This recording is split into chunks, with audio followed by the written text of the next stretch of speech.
السلام علیکم، میں ہوں Wajiha Khan, MIM news. Petrol کی قیمتوں میں کمی، حکومت کی بہتر کارکردگی یا پہر روسی پیٹرول نہیں بلکہ تحریک لبیک کا خوف ہے۔ پیر سید جنرل شاہ گیلانی، رہنمائے تحریک لبیک پاکستان، پہلے حکومتی منافع خور ڈیلروں کی جانب سے تحریک لبیک کو پر لیٹر کمیشن کی پیشکش کرتے رہے، لیکن ہم نے یہی کہا تحریک لبیک صرف اپنی عوام کو ریلیف دلانے کے لیے نکلی ہے۔ پیر سید جنرل شاہ گیلانی، رہنمائے تحریک لبیک کراچی۔ پیر سید جنرل شاہ گیلانی کا کہنا تھا کہ پیٹرول کی قیمتوں میں کمی، حکومت کی بہتر کارکردگی یا پہر سستا روسی پیٹرول نہیں بلکہ تحریک لبیک کا خوف ہے۔ مزید یہ کہ پہلے حکومتی منافع خور ڈیلر تحریک لبیک کو پر لیٹر کمیشن کی پیشکش کرتے رہے، لیکن ہم نے یہی کہا کہ تحریک لبیک صرف اپنی عوام کو ریلیف دلانے کے لیے نکلی ہے۔ قوم تحریک لبیک کے ساتھ کھڑی ہے۔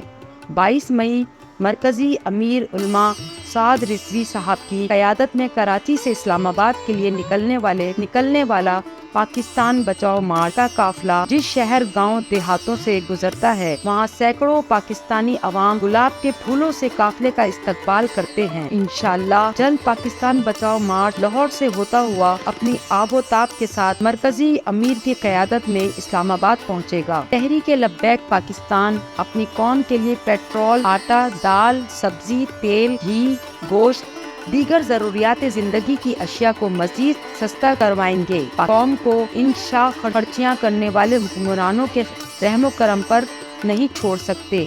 انشاءاللہ قوم کی امیدوں پر پورا اتریں گے۔